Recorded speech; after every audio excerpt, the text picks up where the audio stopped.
متطرفة، تجربة متخصصة في تنشئة الأطفال وازاي نفهم أطفالنا بشكل صح وازاي نتعامل معاهم مش نحكم عليهم. اتكلمنا عن صعوبات التعلم وعرفنا يعني ايه صعوبات التعلم وعرفنا ايه الحلول اللي ممكن تساعدنا ان احنا نتعامل مع طفل صعوبات التعلم، ان هي المفروض محتاجة مننا صبر وتدريبات، وعرفناها وقسمنا معلوماتنا وتمام. انا ابني بيكره المذاكرة، انا ابني عنده ضعف انتباه، انا ابني عنده ضعف تركيز، انا ابني مش بيركز معايا خالص. هقولك روتين النهاردة يفرق معاكي وهيغير حياة طفلك 180 درجة، بس لو مشيتي عليه بالظبط وتابعتيه وعملتيه مع طفلك هتلاقيه هو اتغير، هتلاقيه عزز ثقته في نفسه، هتخليه اول تركيز عنده، وهتخليه حب المذاكرة، وهو اللي كان بقى يجي يقولك تعالي يلا نذاكر. طيب اعمل ايه؟ بداية اليوم كده بالراحة، خديه ابدأ يومه صحي من نومه وابدأ يومه بهدوء، بلاش زعيق، بلاش عصبية، بلاش ضرب، بلاش ضغط، بلاش تقولي له انت عندك واجب، المدرسة زمانها جاية، انت عندك امتحانات، انت عندك مذاكرة. بلاش الكلمة دي. ابدأي معايا يومه بهدوء، بابتسامة كده بسيطة، بهزار، بضحك، هتلاقيه بقى معاكي كويس.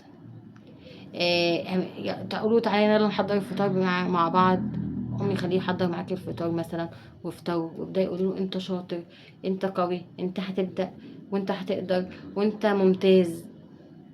انت يعني الكلام ده شبه ما يقولوا ايه، بيعزز الثقه في النفس، بيقويه. الكلمه الحلوه بتديله ثقه اكبر عنده. بعدين ابدأي معاه بتمرين بسيط في البيت، لعبة تركيز مثلا، جمع وطرح، حاجات بسيطة. لعبة تركيز مثلا، لعبة انت جايبها له عن التركيز بتاعت المهارات، هيعرف يحلها. اعملي تمارين شبه التمارين بتاعت المدرسة، تمارين الصباح زي ما احنا ما كنا بنقولها. هتخليه صحصح معاكي، هتخليه المخ يصحصح. اذا كان احنا في المدارس الصبح قبل ما بيخشوا الفصول بيعملوا لهم تمارين عشان يصحصحوا، ما انتي تعمليها له في البيت عشان يصحصح معاكي ويبقى اليوم بتاعه كويس وحلو. بعدين تعالي للمذاكره بقى، ما تديش المذاكره كلها على بعضها، ما تديش تقولوا انت لازم تقعد على الكتاب النهارده لازم تخلصه، لا. اديله مثلا ربع ساعه يذاكر، وبعديها اديله 5 دقايق بريك كده، يهدي، يشرب حاجه، يشرب عصير مثلا، اي حاجه، ياكل حاجه حلوه، يلعب شويه. يعني ايه؟ يعني ربع ساعه واديله 5 دقايق بريك، ربع ساعه واديله 5 دقايق بريك. هتخلي المذاكره معاه خفيفه، مش هتخليها ضغط وتلقين من دون فهم، بس المهم ان هو يحفظ عشان ويحل الواجب عشان المدرسه جايه، عشان عنده امتحان بكره. لا، هتخلي المذاكره لطيفه وخفيفه معاه، هتخليه هو يحب المذاكره ويجي يقولك تعالي نلعب وتعالي نذاكر، عشان هو عارف المذاكره هو بيلعب، بيذاكر شويه وبيلعب شويه، انتي ما بتضغطيش عليه. واثناء المذاكره استخدمي صور ورسومات اكتر بالموضوع اللي انتي بتدرسيه او بتشرحه له عشان يثبت المعلومه عنده. ما تستخدميش مثلا اقعدي تقولي له كلام مثلا الشمس بتطلع من الشرق، بلاش الكلام ده.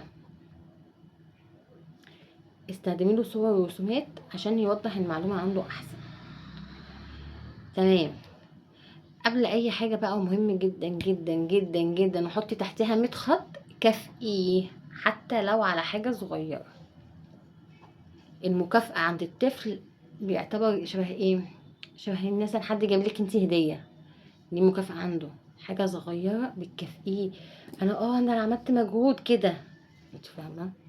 كافئيه حتى لو ببونبوني، باكو بسكوت، حتى لو ان شاء الله لو عامله صينيه كيكه وحطيتيله منها حته وقولوا عشان انت كنت شاطر النهارده وبتذاكر وبتحب المذاكره، فانا بص على شكل عملت لك حاجه حلوه انت بتحبها. كل ده مكافأة ليه، بتديله ثقة أكتر، بتخليه بيقوي عنده التركيز والانتباه وبيخليه يحب المذاكرة. راجعي معاه بشكل يومي وحاجة بسيطة، وبلاش تضغطي عليه قبل النوم بالذات عشان يعرف ينام.